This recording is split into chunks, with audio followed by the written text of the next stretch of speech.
here with Nate Baertsch again, and he's going to tell us a little bit about his love for Masters of the Universe and what it was like working on some of the most iconic aspects of the Masters of the Universe Classics property. Some of you might have heard of that, He-Man and Masters Universe. Anyway, maybe we retake that. I don't know. Or not. You can leave it. I don't care. Tell us about what you love about what do I love in your about history. Masters Universe. So I remember I became a fan of Masters Universe at the very beginning of the line. Like it was. I've told this story a few times in a few different places, but I remember one of my best friends across the street came over with a He-Man figure, and I was immediately hooked. I was like, what is this thing? I mean, what is this world? What is it all about? And shortly after that, my parents had gotten me my first figures. I want to say it was He-Man and Skeletor, and at the time I thought there were only like He-Man, Skeletor, Beastman, and Man-at-Arms. And I immediately fell in love with that world through the mini-comics that were produced by Mattel, and Alfredo Alcala was the main artist on those. And I just, yeah, that was a world I wanted to really continue to explore as a kid. And then as the line progressed, it was exciting to see characters like Merman and Tila and Stratos, and see Castle Grayskull, see that Castle Grayskull would actually be a toy. And I remember getting that toy, and I remember looking at the box art for a long time and just loving it. It was, it was clearly an influence on a lot of the stuff that we're doing, not just for Mythic Legions, but a lot of the stuff that I just do for myself personally. So back in 2012, yeah, 2012.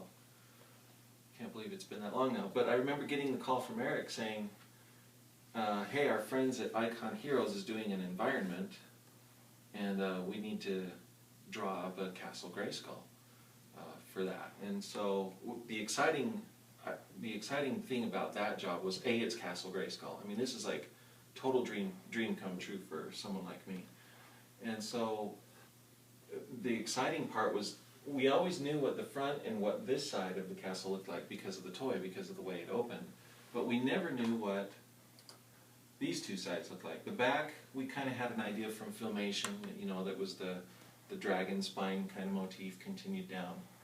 And so we kept that, but really we had a lot of fun designing and creating the new side, but the side that should have always been there, right, with Castle Grayskull.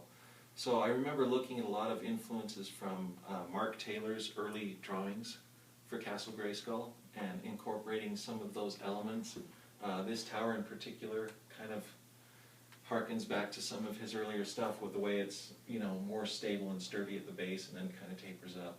A lot of the archways and stuff come from various levels of architecture that he had in his early concepts. So we just kind of married a lot of that together and called that must be what that side of the castle looked like. And so that was hugely satisfying.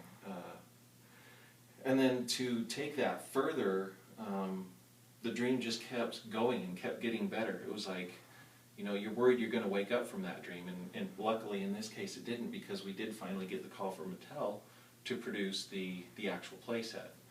And so that was a lot of fun to again meet with Eric, sit down and have the two of us just powwow and dream up what that playset should be.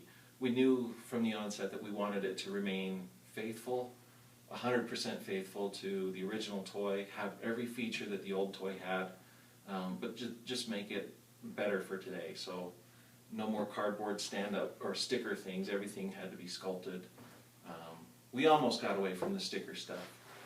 The dungeon almost made it in sculpted, but it ended up being a sticker, which on one level I'm disappointed, but on another level I was also excited because I got to draw that sticker. So that was pretty cool. The next... So you did the Icon Heroes version, then you did the Icon Heroes Mattel, version. And then for Mattel, yeah, we also drew up, you know, we borrowed a lot from what we had already accomplished here with the Icons Hero, but then also redrew it for Mattel and then fleshed out the inside of it. And then Snake Mountain, right? Yeah, exactly. Snake Mountain. So the very next thing, well, not the very next, but we got to do Snake Mountain, and that was a fun thing too. I remember the phone call with Eric on this one. It was interesting as we started talking about it. He's like, yes, we need to keep it in budget, keep it around the same budget as Castle Grayskull, but we want it to be, I mean, it's called Snake Mountain. So he and I both, at the very beginning, we knew that we needed to make it bigger.